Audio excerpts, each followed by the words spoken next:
Digital board दमदार नहीं होता है रे बाबा, पढ़ने और पढ़ाने वाला दमदार होना चाहिए।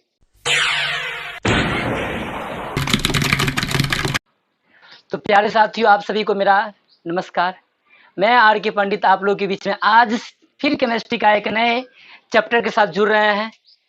हमारा जो केमिस्ट्री का सबसे लास्ट चैप्टर है ऑर्गेनिक का, chemistry in daily life use, जो देख रहे हैं केमिस्ट्री इन एवरी लाइफ, इसके जो हमारा चैप्टर जो है हमारा अंतिम, इसका आज वन शॉट लेके हम लोग आए हैं।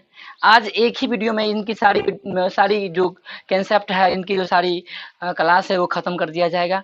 तो हम लोग आज केमिस्ट्री के बारे में, केमिस्ट्री के डेली लाइफ के यूज के बारे में हम जानते हैं। तो सबसे पहले आपको पता होगा कि हमारे केमिस्ट्री का जो है जीवन में 3 यूज है, जो कि मुख्य यूज है। पहला यूज जो हमारे जीवन में केमिस्ट्री की है वो है ड्रग्स में, दवाएं में। जो भी दवाएं बनते हैं, चाहे पैरासीटामोल को लीजिए, एस्प्रिन को लीजिए, डोलो को लीजिए, इसके अलावा आपको एंटीसेप्टिक जो भी दवाएं हैं, या आप कहिए फिर एंटीपायरेटिक तो हो गया, फिर आपका एनाल्जेसिक हो गया, बहुत सारे मेडिसिन जो है हमारा, सभी मेडिसिन जो है केमिस्ट्री के ही सब्सटेंस से मिलकर बना होता है। और केमिस्ट्री के बहुत सारे सब्सटेंस मिलकर जो है मेडिसिन का निर्माण करते हैं।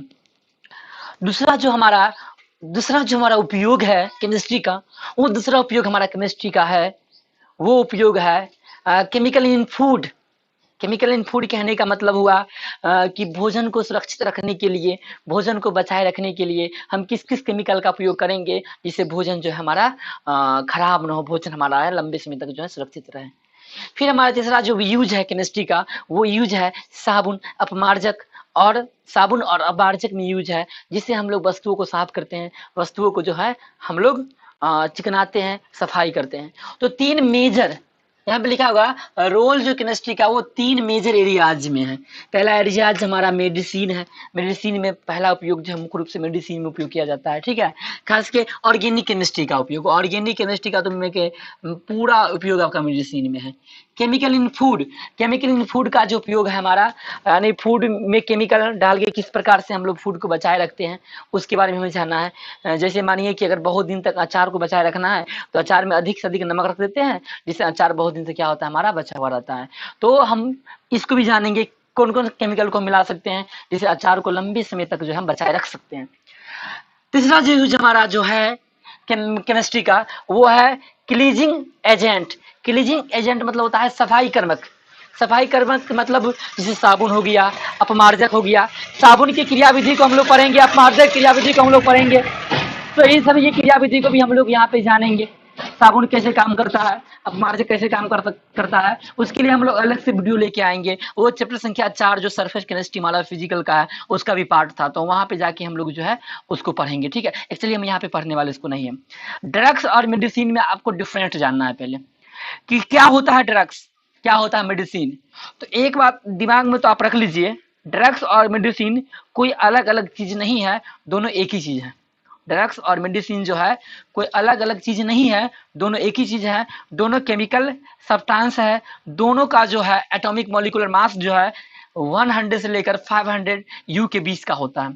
लेकिन डिफरेंट क्या है दोनों में, हम किसे कहेंगे मेडिसिन, हम किसे कहेंगे ड्रग्स, ड्रग्स किसे कहेंगे, मेडिसिन किसे कहेंगे, ये डिफरेंस को जानना है।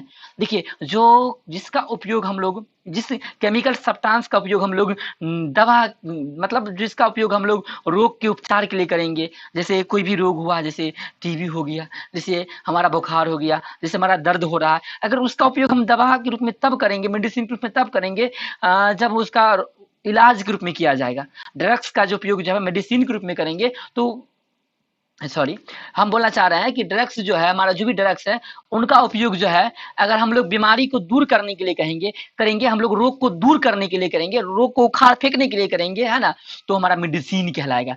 लेकिन उसी को हम लोग आदत के रूप में लेंगे, जब हम केमिकल सब्सटेंस को, हम लोग केमिकल सब्सटेंस को जब आदत के रूप में लेंगे, ठीक है, जब हम लोग आदत के रूप में केमिकल सब्सटेंस को लेना शुरू कर देंगे, हैबिट बना लेंगे, उपयोग अधिक से अधिक करना शुरू कर देंगे, ठीक है, अक्सर लेते रहेंगे, तो हमारा ड्रग्स कहलाएगा। सुने होइएगा कि ड्रग्स को जो है बहुत सारे देशों में बैन कर दिया गया है। जैसे आप लोग सुने होगा हेरोइन का नाम सुने होइएगा, अफीम का, चरस का नाम सुने होइएगा, और भी सारे हैं, जैसे मॉर्फिन का नाम सुने होइएगा, कोडीन का नाम सुने होइएगा। ये सब बहुत ही खतरनाक ड्रग्स हैं जिसका उपयोग हम लोग दवा के रूप में ही करते हैं। मानिए किसी का पैर हाथ कट गया है बहुत ज़्यादा, तो उसको बेहोश करने के लिए, उसके नर्वस सिस्टम को डिस्टर्ब करने के लिए हम लोग उसका उपयोग दवा के रूप में करेंगे। लेकिन कभी कभी लोग में क्या होता है कि उसका उपयोग जो है वो आदत के रूप में ले लेता है, मजे के लिए लेता है ना, खाने का मजा आता है ना, इसलिए लेना शुरू कर देता है। वही मजा बाद में चल के सजा बन जाता है, आदत बन जाती है। तो आदत बनने के बाद जो है वो उसको ड्रग्स नहीं मिलता है ना, तो वो तड़पता है ड्रग्स के लिए, है ना। ड्रग्स के लिए जो है वो मार करने पर तुर जाता है, ड्रग्स के लिए मर्डर करना चाहता है, ड्रग्स के लिए चोरी करना चाहता है, ड्रग्स के लिए किस हद तक जा सकता है आपको पता नहीं है, ठीक है। क्योंकि आपके जो इलाका में से आप बिलोंग कर रहे हैं, गांव में लोग ड्रग्स लेता नहीं है ना। गांव में ड्रग्स का उतना प्रभाव गांव में नहीं है। ये शहर की बात है, बड़े बड़े शहरों की बात है। बड़े बड़े शहरों में जो है लोग ड्रग्स के आदी हो जाते हैं। तो ड्रग्स किसे कहेंगे? वह केमिकल सब्सटेंस जिसे मन की खुशी के लिए, या कह सकते हैं कि जिसे मनोरंजन के लिए, मजे के लिए उपयोग करते हैं, वह केमिकल सब्सटेंस जो है ड्रग्स कहलाता है। लेकिन मेडिसिन की बात किया जाए, यदि हम मेडिसिन की बात करेंगे तो मेडिसिन उसे कहेंगे वैसा ड्रग्स जिसका उपयोग रोग के उपचार के लिए, बीमारियों को दूर भगाने के लिए किया जाता है, उसे हम मेडिसिन कहेंगे। जैसे यहाँ लिखा हुआ drugs chemical of the lower molecular mass, हमने कहा ना 100-500 के बीच में इसका जो है मोलिकुलर मास होगा, which internal which the micromolecules target process biologic response. ये जैविक क्रियाओं को भी नियंत्रित करता है, या जैविक क्रियाओं को संचालित करता है, या जैविक क्रियाओं पर प्रभाव को डालता है, रिस्पॉन्स लेता है जैविक क्रियाओं पर। हमारे शरीर का जो भी जैविक क्रियाएं होती है उस पर ये रिस्पॉन्स डालता है। कभी कभी ड्रग्स लेने के बाद, तो मेडिसिन के बारे में हम लोग जानते हैं कि मेडिसिन उसे कहते हैं, ड्रग्स का ही एक रूप है। लेकिन कहा जाता है कि मेडिसिन से हम लोग बीमारियों को दूर करते हैं, इलाज के रूप में मेडिसिन का उपयोग किया जाता है। यानी वैसा केमिकल सब्सटेंस जिससे बीमारियों को दूर किया जाता है या बीमारियों का इलाज किया जाता है, रोग को भगाया जाता है, वो मेडिसिन कहलाता है। कभी कभी की बात है, डॉक्टर लोग कहते हैं कि सुबह और शाम मेडिसिन लेनी चाहिए। जैसे अगर आपको डॉक्टर के द्वारा पुर्जे दिए गए हैं तो उसमें सुबह और शाम का जो है डोज दिया रहता है कि आप यही डोज में मेडिसिन को लीजिए।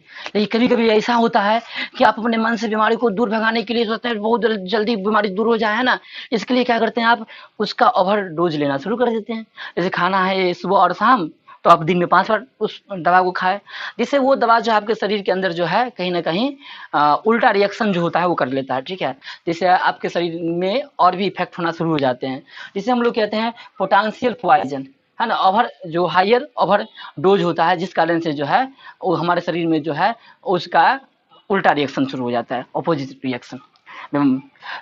तो कहा when medicine are taken in the higher dose, जब आप लोग हायर डोज लेते हैं मेडिसिन का, तो उससे जो है हमारा कहीं ना कहीं आपके शरीर में तरह तरह के जो है प्रॉब्लम होना शुरू हो जाता है, जिसे हम लोग कहेंगे पोटेंशियल पॉइजन। कीमोथेरेपी के बारे में हम लोग क्या जानते हैं कि जो भी प्रोसेस किया जाता है बीमारी को दूर भगाने के लिए मेडिसिन के द्वारा, उन सभी प्रोसेस को जो है कीमोथेरेपी कहा जाता है।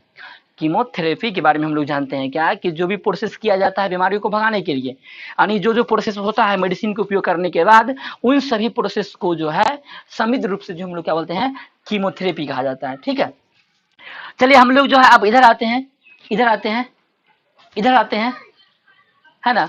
हम लोग जब इधर आते हैं तो कुछ क्लासिफिकेशन दिया गया है हमारा मेडिसिन का, ड्रग्स का क्लासिफिकेशन क्या दिया गया वो हम ध्यान देते हैं, ठीक है। क्लासिफिकेशन जो है ड्रग्स का किया गया है, पहला है वेस डन फार्माकोलॉजिकल इफेक्ट, वेस डन फार्माकोलॉजिकल इफेक्ट जो होता है ये हमारा एनाल्जेसिक में देखा जाता है। एनाल्जेसिक जो भी दवाएं हैं जो दर्द को निवार करता है, ठीक है, उसे एनाल्जेसिक कहा जाता है। तो ये जितना भी पेन किलर है वो सभी इफेक्ट दर्शाता है, फार्माकोलॉजिकल इफेक्ट। दूसरा हमारा जो है वेस ऑन एक्शन, औषधि के प्रभाव के हिसाब से। जैसे आपको पता होगा एंटीहिस्टामिन के बारे में, प्रतिहिस्टामिन के बारे में आपको पता होगा कि हमारे शरीर में एलर्जी आता है, अस्थमा हो जाता है, या कह सकते हैं खुजली हो गया, दाग हो गया, और भी सारी चीज जो होता है हमारा वो प्रतिहिस्टामिन में आते हैं। इसमें क्या होता है एक्चुअली, आपको ये जो ठोस होता है यहाँ पर का, ठीक है, ये ब्लॉक होना शुरू हो जाता है, यहाँ पर का मसल जो है ब्लॉक होना शुरू हो जाता है। जैसे जो ट्रेकिया से जो हम लोग श्वास लेते हैं, वो श्वास का जो है मध्यम मध्यम होना शुरू हो जाता है और हमारे शरीर में ऑक्सीजन लेवल घटना शुरू हो जाता है। तो हम जोर से जो है हाँ हाँ करना शुरू कर देते हैं, यानी जोर जोर से हम क्या श्वास लेना शुरू कर देते हैं, जिससे क्या होता है कि हमें शरीर के अंदर ऑक्सीजन का लेवल जो है कम लगने लगता है, जिसे हम कहते हैं एलर्जी होना शुरू हो गया है। तो वो जो है हमारा औषधि के प्रभाव के कारण होता है on the basis of action पे, ठीक है। पहला अगला हमारा जो है based on the chemical structure. Chemical structure जो होता है, रासायनिक संरचनाएं जो होता है, उसके आधार पे भी कुछ केमिकल कार्य करते हैं अपना, उसको हम लोग को देखना होगा। फिर अंत में जो है based on the molecular target, लक्ष्य अणु, जीन थेरेपी से कहा जाता है। यानी हम कुछ मेडिसिन का उपयोग करते हैं, वो मेडिसिन जाके परफेक्ट वही काम करता है जहाँ जिस कोशिका के जीन में प्रॉब्लम रहता है ना, जहां से बीमारी उत्पन्न होती है वहां पे प्रॉब्लम रहता है, तो वहीं पे जाके वो काम करेगा, वहीं पे जाके वो अटैक करेगा और बीमारी को क्या करेगा, सफा रफा दफा सब सब कर देगा, ठीक है। हम लोग को जो है ड्रग्स टारगेट इंटरेक्शन को जानना है, मतलब दवाएं काम किस प्रकार से हमारे शरीर में करते हैं। तो बहुत ही आसान तरीका से हम बताना चाहेंगे, ठीक है, बहुत ही आसान तरीका से आप समझिएगा। अब क्या करना है हमें, अब क्या करना है कि मानिए कि अगर हमारे घर के किसी लोग को जो है, घर में बहुत सारे लोग हैं, सभी का जो है एक प्रकार का थेरेपी नहीं होता है। हम ध्यान देते हुइएगा कि कभी आपस में विवाद हो रहा है, ठीक है, दो लोगों के बीच में आपकी झगड़ा सामने वाले से हो रहा है, ठीक है, तो आपके घर में कुछ ऐसे लोग होंगे, आपके घर में कुछ ऐसे भी लोग होंगे जो लड़ाई में भाग नहीं ले रहे होंगे, दोनों के बीच में मेल मिलाप का समझौता करने का काम कर रहे होंगे। खास के हमारे घर के बुजुर्ग लोग जो होते हैं वही ऐसा काम करते हैं। लेकिन कभी कभी ऐसा होता है, कभी कभी ऐसा होता है कि वो जो बुजुर्ग लोग जो मेल मिलाप के बीच में काम करते हैं उनको भी गुस्सा आ जाता है, और जब उनको गुस्सा आ जाता है कहता है आप नहीं, हम आप नहीं छोड़ेंगे, वो भी भिड़ जाते हैं लड़ाई करने में। जब उनको लगता है कि अब लड़ाई बंद होने वाली नहीं है, तब यहाँ पे जो है हमारे शरीर के प्रत्येक शरीर बॉडी में जो है एंजाइम्स पाए जाते हैं, ये तो सबको पता है। हमने इससे पहले की वीडियो में एंजाइम्स के बारे में जाना था, ठीक है, कि जैवाणु होता है ना, नहीं जैवाणु में पढ़ा था हमने। एंजाइम का जो शरीर के जो क्रियाएं हैं वो सारी क्रिया को नियंत्रित करता है, उसको वेग की गति को बढ़ाता है, बहुत सारी बात एंजाइम के बारे में हमने जान के रखे हैं, ठीक है। अब बहुत सारे प्रोटीन बनते रहते हैं, सपोज मानिए कि हमारे शरीर में HCl बनते हैं, ठीक है, हाइड्रोक्लोरिक अम्ल, जो हमारे लिए उपयोगी भी है और ज्यादा बन जाए शरीर में तो हानिकारक भी है। पता होगा आपको कि शरीर में अगर HCl मात्रा सीमित मात्रा में बने, जिसका उपयोग हम पाचन के रूप में कर सकते हैं, वो हमारे लिए लाभदायक है। लेकिन उसकी मात्रा बढ़ जाए, ठीक है, मात्रा बढ़ जाए, अधिक अत्यधिक बनना शुरू हो जाए, तो उसमें का HCl जो हमारे लिए हानिकारक हो जाती है। यही HCl जो हानिकारक होती है, मानिए कि बहुत सारे ऐसा भी प्रोटीन होता है जो हमारे लिए लाभदायक है शरीर के अंदर, लेकिन कुछ ऐसा होता है जो मतलब मजबूरी की बस या किसी प्रॉब्लम की वजह से बन गया प्रोटीन, तो वो प्रोटीन क्या करता है, एंजाइम पे अटैक करता है। कहाँ अटैक करता है, एंजाइम पे, और एंजाइम पे अटैक करके वो चाहता है कि एंजाइम की क्रियाविधि को निरोध कर दे। एंजाइम कहने का मतलब हुआ जो हमारे शरीर के बीमारियों को कंट्रोल करना है, बीमारी से बचाए रखने वाले पे, उस पर अटैक करना चाहता है वो बैड प्रोटीन, और चाहता है कि उसी क्रियाविधि को हम लोग क्या करें, अवरोध कर दे। उसकी क्रियाविधि को जो अवरोध करना चाहता है ना वो, तो उसी के अवरोध करने के बीच में जो है, मानिए ये एंजाइम है और यहाँ से ये क्रियाविधि को अवरोध करने के लिए जा रही है हमारा बैड प्रोटीन, ठीक है। अब इस दोनों के बीच में हमें जो है ना एक ऐसा चीज को लेके आन दिए, ये ड्रग्स है, मानिए ये जो हाथ था ये ड्रग्स आ गया, इधर से कौन आ रहा था, हमारा बैड एंजाइम, ये बैड प्रोटीन इधर एंजाइम है।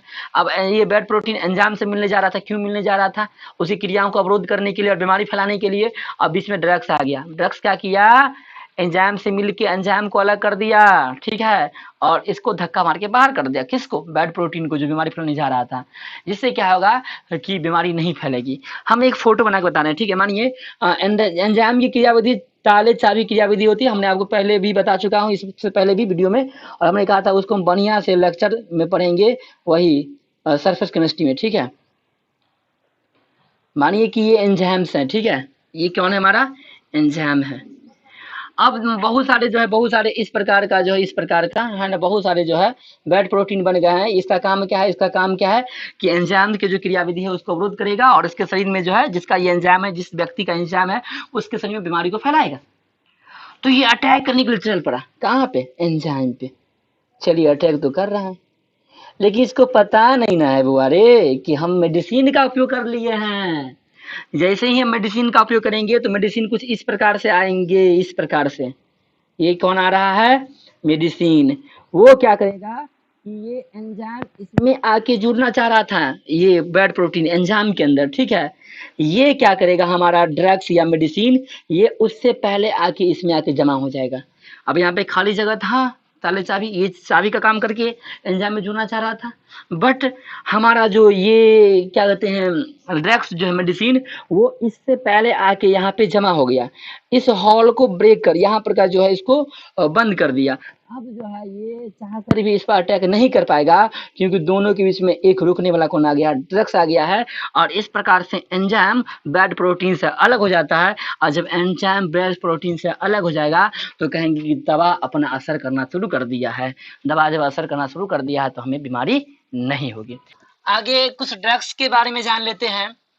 जैसे ड्रग्स में पहला हमारा है एंटीपायरेटिक, ठीक है। ये टाइप्स है ड्रग्स के। एंटीपायरेटिक कहने का मतलब होता है जो हमारे शरीर के टेम्परेचर को कम करेगा, है ना, टेम्परेचर कम करेगा, बुखार को कम करेगा, ठीक है, वो एंटीपायरेटिक कहलाता है। जैसे पैरासीटामोल हुआ, डोलो हुआ, एस्प्रिन है, और भी है, ओमनिकोटिलोडोन है। बहुत सारे ड्रग्स को हम लोग यूज करते हैं, ठीक है। कोई भी ग्रुप हम यूज कर सकते हैं। सपोज मानिए कि अगर डॉक्टर के द्वारा पैरासीटामोल लिखा गया है, किसी मेडिसिन दुकान पे हम जाते हैं, अगर ये नहीं मिले तो हम कोई भी एंटीपायरेटिक यूज कर सकते हैं।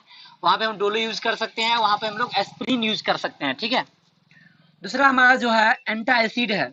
एंटासिड जो है, जैसे मानिए कि आपको पता है कि हमारे भोजन को पाचन होने के लिए हमारे शरीर के अंदर से जो है बहुत सारे HCl अम्ल निकलते हैं, बहुत सारी मात्रा में निकलते हैं, हाइड्रोक्लोरिक अम्ल।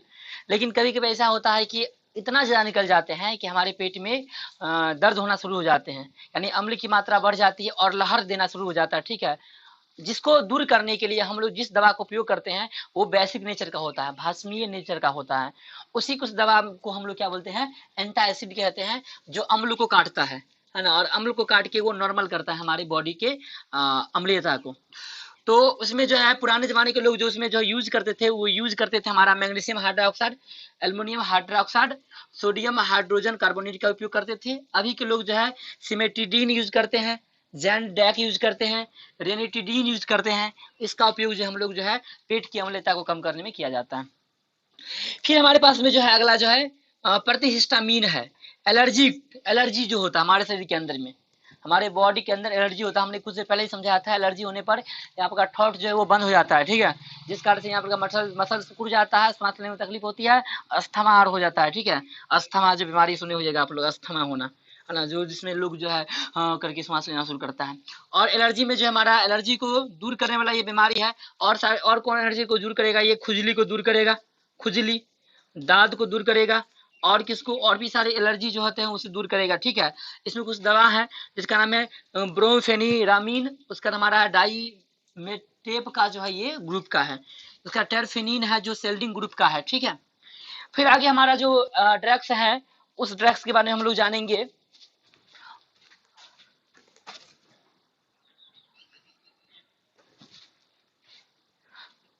और आगे जो हमारा ड्रग्स है उस ड्रग्स के बारे में हम लोग जानेंगे। हमारा ड्रग्स जो है हमारा न्यूरोलॉजिकल ड्रग्स है, जो तंत्रिकीय सक्रिय औषधि है। आपको पता है कि हमारे शरीर का जो भी क्रियाएं हैं उसका नियंत्रण ब्रेन से होता है। ब्रेन जो है स्पाइनल कार्ड के पास इन्फॉर्मेशन और पूरा न्यूरॉन जो लगे हुए हैं, न्यूरॉन की इन्फॉर्मेशन को जो है किया जाता है। लेकिन कभी कभी ऐसा होता है कि हमारे शरीर के अंदर अगर आपको बहुत सारी शरीर के अंदर प्रॉब्लम हो गया है, जैसे मानिए कि दर्द को दूर करने के लिए और भी चीज़ को दूर करने के लिए जो है हम ऐसे दवाओं का यूज करते हैं जो हमारे दर्द को दूर करता है। तो वो क्या करता है, हमारे नर्वस सिस्टम जो होता है, तंत्रिका तंत्र, उसके काम को अवरोध कर देता है। जो तंत्रिका तंत्र के द्वारा जो है मतलब पहुंचाया जाता है, सूचनाओं को भंडारित करके पहुंचाया जाता है ब्रेन के पास, उस सूचनाओं को ब्रेक कर देता है। और सूचनाओं को जब वो ब्रेक करता है तो कहीं ना कहीं सूचनाओं को ब्रेक करने के बाद उसका इन्फॉर्मेशन आगे जाता ही नहीं है, ब्रेन को पता ही नहीं चलता है कि कुछ हुआ है कि नहीं। जैसे मानिए सपोर्ट मानिए कि मच्छर ने काटा, अब वो पता है मच्छर काटा यहाँ, तो यहाँ पर का जो तंत्रिका तंत्र होंगे, जो न्यूरॉन होंगे, वो बताएंगे यहाँ पर के न्यूरॉन को अनुभव होगा कि कुछ काट रहा है, मतलब अनुभव हुआ, वो आगे अगला तंत्रिका तंत्र को भेजेंगे न्यूरॉन को, फिर वो अगला को, फिर अगला को, अगला को, ऐसे तंत्रिका तंत्र के न्यूरॉन जो है वो स्पाइनल कार्ड को भेजेगा, स्पाइनल कार्ड सूचनाओं को ब्रेन को भेजेगा कि देखिए कुछ है क्या, ब्रेन फिर आंख को कहेगा, आंख के न्यूरॉन को कहेगा कि देखिए क्या है, फिर आंख देखेगा और यहाँ पे मच्छर है, वो तो काट रहा है, खून पी रहा है, फिर मच्छर के इन्फॉर्मेशन कहाँ जाएगा ब्रेन के अंदर, फिर ब्रेन इस हाथ को सूचना देगा कि जाओ मच्छर है बैठा हुआ काट रहा है, तो इसको है ना तड़ाक से मारेगा ये हाथ, ठीक है, इस प्रकार क्रिया होता है। मानिए अगर यहाँ पर कि न्यूरॉन को हम अवरोध कर दे, उस न्यूरॉन की सूचनाओं को यहीं तक सीमित कर दे, तो यहाँ के आगे इन्फॉर्मेशन जाएगा नहीं। मानिए अगर यहाँ पर न्यूरॉन को हम यहीं तक रोक दिए, ठीक है, इसके आगे न्यूरॉन जो भी है यहाँ पे लगा हुआ है, इसकी सूचना ब्रेन तक नहीं जा रही है, तो आराम से इसको खुंडी खुंडी काट देंगे ना, फिर भी दर्द नहीं होगा ब्रेन को, क्योंकि यहाँ पर की सूचना आगे जा नहीं रही है। तो न्यूरॉन के जो क्रियाशीलता है, जो न्यूरॉन का सक्रियता है, उसको कम करना या न्यूरॉन के काम को अवरोध करना जो है कुछ इफेक्टिव दवा है। जो बोला है जब effective message transfer of nervous, यानी जो हमारा जो तंत्रिका तंत्र है उसके जो है मैसेज को, ये ट्रांसफर होने वाले मैसेज को इफेक्ट करता है। इसमें कुछ है जैसे ट्रांसक्यूलिजर है, जिसको हम लोग प्रासांत कहते हैं, एनाल्जेसिक है, पीराहारी है ना। तो पहला जो हमारा ट्रांसक्यूलिजर है, इसमें जो है चिंता, तनाव, डिप्रेशन, उत्तेजना, इन सभी को कंट्रोल किया जाता है ना, कि चिंता करें, तनाव करें, डिप्रेशन है, इन सबको कंट्रोल करने का ये मेडिसिन है। इसमें हमारा एक्वेनिल आता है, मेप्रोट्रोवेट आता है, क्लोरोडाइजेपॉक्साइड आता है हमारा, वेरोनल आता है हमारा, वेलियम हमारा आता है, सेरोटोनिन आता है हमारा। दूसरा जो हमारा है वो है हमारा एनाल्जेसिक, इसको पेन किलर कहा जाता है, और हमने पेन पे ही एक ट्रिक बनाया था कि पेन पर ही इसका ही छिपा हुआ है नाम, पी से हो गया था पैरास्टामोल, एस हो गया एस्प्रिन। तो ये दो प्रकार का होता है, कहता है नॉन नॉर्केटिक और कहता है नॉर्केटिक, ठीक है, जो जिसको यूज करने के बाद हमको आदत लग जाती है, ठीक है, वो हमारा नॉर्केटिक कहलाता है। जिसमें मॉर्फिन हो गया, हेरोइन होता है, कोडीन हो गया, और जिसका उपयोग हम दवा के रूप में करते हैं, ठीक है, वो आपका नॉन नॉर्कोटिक है, जैसे एस्प्रिन हो गया, जैसे पैरासीटामोल हो गया।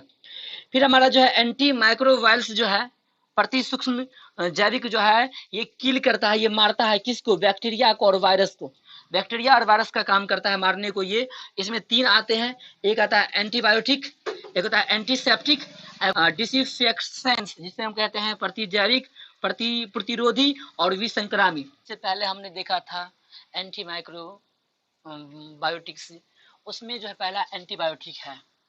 एक बात याद आ रही है, मन में हंसी भी आ रही है, ठीक है, बता दे रहे हैं।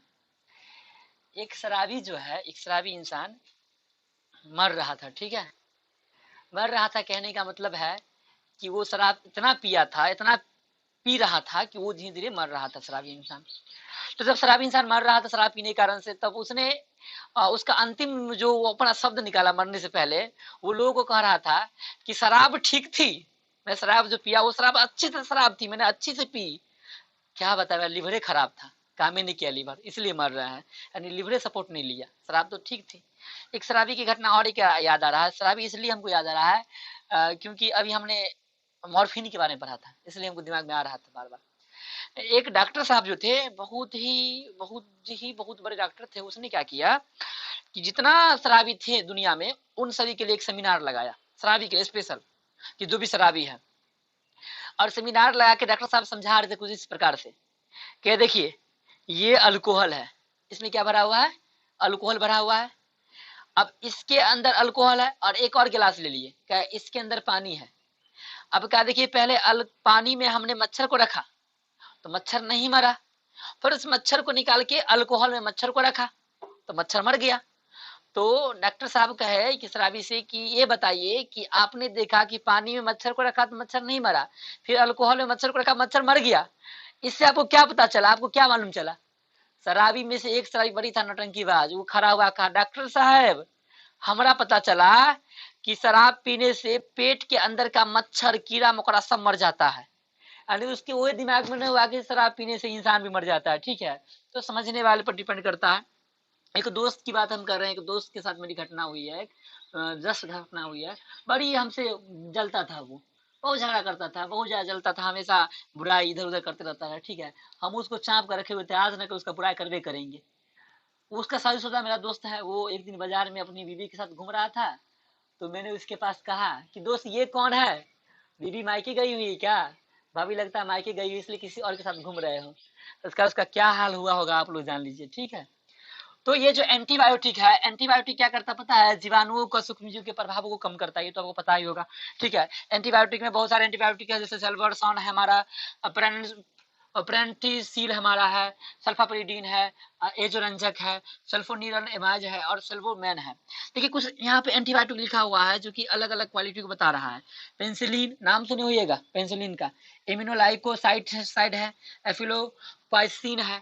ये जो भी हमारा जो मतलब एंटीबायोटिक है, ये जीवाणु नाश करने वाला है, ठीक है। इधर जो हमारा जो जीवाणुरोधी है उसमें एरिथ्रोमाइसिन, टेट्रासाइक्लिन और क्लोरोफेनिकॉल जो है, ये हमारा जीवाणुरोधी है और इसे ब्रांड स्पेक्ट्रम प्रतिजैविक कहा जाता है, एंटीबायोटिक कहा जाता है, क्योंकि ये जो भी हमारा मतलब एंटीबायोटिक है, ये एक बीमारी पे काम नहीं करता है, एक से अधिक बीमारी पे काम करता है। और जो हमारा एंटीबायोटिक एक से अधिक बीमारी पे काम करेगा उसे हम लोग बोलेंगे ब्रांड स्पेक्ट्रम, विस्तृत हिंदी में होता है, विस्तृत है ना, स्पेक्ट्रम। और ये जो पेंसिलिन है ये एक ही प्रकार के गले के खराश के लिए उपयोग किया जाता है, आपको पता होगा। एक ही प्रकार के मतलब जीवाणुओं को समाप्त करता है, एक ही प्रकार की बीमारियों में काम आता है, इसको सक्रीन कहा जाता है, सक्रीन स्पेक्ट्रम है ना एंटीबायोटिक। यानी हमने क्या जाना, दो प्रकार के एंटीबायोटिक को जाना। एक हमने क्या जाना, एक जाना हमने ब्रांड स्पेक्ट्रम जिसको हमने विस्तृत नाम दिया, और एक सक्रीन यानी जो एक से अधिक बीमारी को नष्ट करेगा उसे ब्रांड कहेंगे यानी विस्तृत, और जो एक ही प्रकार की बीमारी को नष्ट करने के लिए उपयोग होगा उसे हम क्या कहेंगे, सक्रीन कहेंगे। फिर हमारा एंटीसेप्टिक है, एंटीसेप्टिक के बारे में आप लोग जानते होगा, जैसे घाव हो गया आपको, तो घाव होने पर कई तरह के जीवाणु वायरस अटैक करता है, घाव की पूरा पता होगा आपको, यानी कई प्रकार के जो है गंदगी अटैक करता है। उन गंदगी से बचाने के लिए हम लोग कुछ उपयोग करते हैं, खास के हम लोग घाव को भरने के लिए एक दवा का उपयोग करते हैं, पेंटा सल्फस करके आता है गाँव में। तो जीवाणुओं की वृद्धि रोकने के लिए, जो चोट लगा घाव है वहां पे जीवाणु पनपते हैं, उस जीवाणु को रोकने के लिए जो है हम लोग कुछ दवा का उपयोग करते हैं, जैसे में टेराप्टीनॉल है हमारा, क्लोरोगिलिनॉल है हमारा, प्यूरासिन हमारा है, सोफ्रामाइसिन हमारा है, आयोडीन साल्ट, कभी कभी नमक को रख लेते हैं घाव को भरने के लिए, कभी कभी नमक को रख लेते हैं। फिर हमारा अंतिम है विसंक्रामी, यूज टू क्लीन सरफेस, साफ करने के लिए इस्तेमाल करते हैं, कपड़े को साफ करने के लिए, बहुत चीज प्रकार के साफ करने के लिए डाइल्यूट क्लोरीन जैसे गंदगी को साफ करने के लिए इस्तेमाल करते हैं। व्यंजक चूर्ण को पानी में रखिए, गंदगी साफ हो जाएगा क्लोरीन के कारण, नवजात क्लोरीन उससे पाया जाता है, ठीक है। और डाइल्यूट SO2 सोल्यूशन ये भी साफ करता है, किसको, क्योंकि ये भी नवजात ऑक्सीजन प्रदान करता है। जो नवजात ऑक्सीजन क्लोरीन प्रदान करेगा वो साफ करने में, व्यंजन करने में अच्छा काम करता है, यानी क्लीन करने में। और डिटॉल का भी उपयोग हम लोग करते हैं साफ करने में। चलिए यहाँ तक तो हो गया। अंतिम हमारा जो है दवा, सर देखिए थोड़ा घुमा दीजिए, ठीक है सर। अंतिम जो हमारा दवा है उसका नाम है एंटी फर्टिलिटी ड्रग्स, जिसको हम बोलते हैं प्रति जनन क्षमता औषधि, यानी जनन को रोकने वाला औषधि। बहुत सारे औषधि आप लोग सुने होंगे, माला डी, ऑब्रलजी, नोवेलिन, केमिलॉन, लोगों बहुत से लोगों को पता रहता है, खास के बायोलॉजी वाले लोगों को तो बढ़िया से मालूम रहता है। ये क्या करता है, ये फर्टिलाइजर को रोकता है, यानी ये हम निषेचन की क्रिया को रोकता है, ठीक है। पहला जो हमारा था मेडिसिन वो खत्म हो रहा है, थोड़ा वीडियो को फास्ट करना चाह रहे हैं, ठीक है, इसलिए थोड़ा तेजी से बोल रहे हैं। दूसरा हमारा टॉपिक है फूड प्रेसिवेशन, जो हमारा है खाद्य परिरक्षण जो हमारा है। आपको पता है कि बहुत सारे भोजन ऐसे होते हैं जो बहुत समय के बाद नष्ट या खराब हो जाते हैं। चावल को देखिए, खास के वैसा भोजन जो चावल हो गया, कार्बोहाइड्रेट जिसमें उपस्थित ज्यादातर रहता है, ठीक है, वो जैसे क्रीम हो गया, क्रीम, दूध हो गया, ठीक है, ये सब भोजन क्या होते हैं, जल्दी खराब हो जाते हैं। इन सब भोजन को जो है बचाए रखने के लिए, इनके उपयोग को लंबे समय तक सुरक्षित रखने के लिए जिन रसायनों का हम प्रयोग करेंगे उसे हम लोग क्या कहते हैं, खाद्य परिरक्षण कहते हैं। कुछ एग्जाम्पल दिया है, सोडियम बेंजोएट, विटामिन ई, वसीय तेल होता है विटामिन ई, उसका उपयोग हम लोग करते हैं। वेजिटेबल ऑयल यानी जो हमारा वनस्पति तेल होते हैं उसका भी उपयोग हम लोग करते हैं, किसके लिए, खाद्य परीक्षण के लिए। टावल सॉल्ट, नमक का उपयोग ज्यादा करने से जो है अचार बहुत दिन तक सुरक्षित रहता है, ये जानते हैं आप लोग। सोडियम मेटाबाइसल्फेट, ये सब जो है खाद्य को जो है सुरक्षा प्रदान करता है।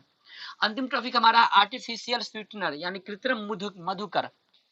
यानी कुछ ऐसे भी खाने योग्य वस्तुएं होते हैं जो खाने में हमें मीठा लगता है, लेकिन उससे हमें ऊर्जा नहीं मिलती है। बहुत सारी वस्तु है, जैसे आपको आइसक्रीम हो गया, है ना। आइसक्रीम के अलावा जो है आप और भी जानते हैं, टॉफी हो गया, सस्ता शरबत हो गया, मसाला हो गया, ये सब को हम लोग खाते हैं, लेकिन इससे हमें कैलोरी नहीं मिलता है, ऊर्जा नहीं मिलता है, केवल हम खाते हैं, ठीक है। तो वे पदार्थ जो खाने में मीठा होता है लेकिन खाने में कैलोरी प्रदान नहीं करता है, जिसमें हमारा सैकरीन है। सैकरीन सैकरीन जो है ये आपको ग्लूकोज से 550 टाइम जो है अधिक मीठा है, जिसमें पान मसाला एग्जाम्पल में सस्ती आइसक्रीम, टॉफी, सस्ती शरबत, इसको खा लेंगे लेकिन हमें क्या नहीं मिलेगा, कैलोरी नहीं मिलेगा। स्पार्टेम जो हमारा है ये 100 टाइम जो है ये ग्लूकोज से ज्यादा मीठा होता है, इससे भी ऊर्जा नहीं मिलता है। एग्जाम्पल में जो भी पेय पदार्थ है, मीठा पेय पदार्थ, मीठा पेय पदार्थ, पीने वाला जो भी मीठा पदार्थ है इसका एग्जाम्पल होते हैं, ठीक है। एलिमेम जो होता है 2000 टाइम स्वीटनर, इसको खाइए, 2 दिन खाइए, आपको मधुमेह बीमारी हो जाएगा, ठीक है। ये बात ध्यान रखिएगा, इतना खतरनाक होता है ये, ठीक है। और सैक्रोलोज जो होता है वो 600 टाइम जो हमारा है स्वीटनर होता है। इससे हमारा चैप्टर जो है अभी खत्म नहीं हुआ है, हमारा चैप्टर एक टॉपिक बचा हुआ है, ठीक है। वो किस प्रकार से काम करता है क्लीन में ये, लेकिन हम इस वीडियो को यहीं तक रुकेंगे क्योंकि उसके लिए एक स्पेशल क्लास को लाएंगे। आपको एक बात पता है, एक बात आपको जानकारी होना चाहिए, ये गैलीलियो का नाम आप लोग सुने हैं, गैलीलियो गैलीली, उनका जो है मरने के बाद 3 उंगली काट लिया गया था, ये बात आपको पता होगा। नहीं पता है तो जानिए क्यों काटा गया होगा। देखिए, 2 वैज्ञानिक थे, एक थे हमारा कॉपरनिक्स, एक थे हमारा गैलीलियो गैलीली। कॉपरनिक्स और गैलीलियो गैलीली के मृत्यु के बारे में, उनके संबंध के बारे में ऐसा कोई जानकारी किताब में अक्सर नहीं मिला है। कोई कोई किताब में दिया गया, उसके साथ क्या हुआ नहीं हुआ, लेकिन उनके मृत्यु के बारे में अभी भी डाउट है वैज्ञानिकों लोगों को, ठीक है। तो हम लोग सबसे पहले कॉपरनिक्स के बारे में जानते हैं। कॉपरनिक्स का जन्म जो है पोलैंड में हुआ था और गैलीलियो से 1 सदी पूर्व हुआ था, यानी 1400 करीब में हुआ था उनका जन्म, ठीक है। और इनका 1500 में हुआ था। तो बात ऐसा था कि कॉपरनिक्स से पहले जो पृथ्वी पर जिन वैज्ञानिक का सबसे बड़ा नाम चल रहा था, उन वैज्ञानिक का नाम था अरस्तु। आपको पता होगा अरस्तु के बारे में, ठीक है। अरस्तु का मान्यता था कि ये पृथ्वी जो है इस ब्रह्मांड का केंद्र है और सूर्य, तारे, जो भी ग्रह है इसके चक्कर लगाते, अरस्तु का मानना था।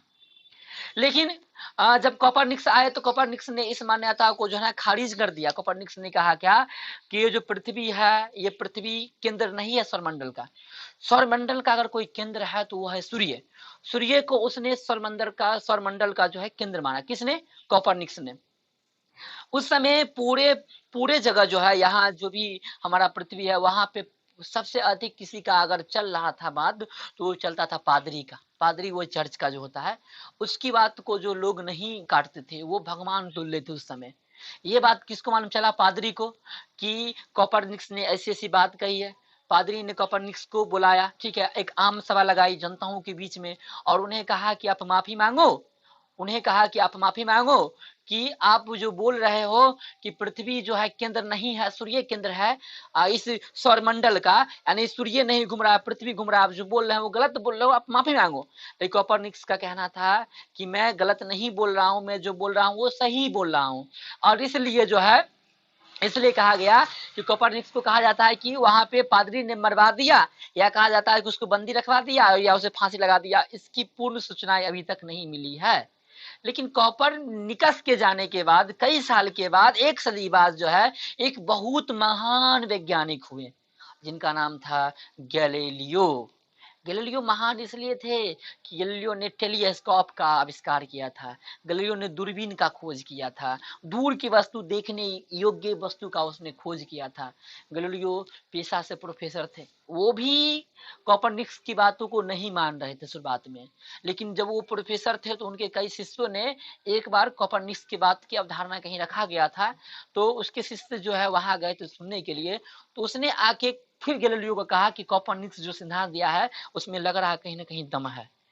तब जाके गैलीलियो ने उस बात पे शोध करना शुरू कर दिया। और गैलीलियो ने शोध करते हुए उसने भी इस बात को अवधारणा दिया।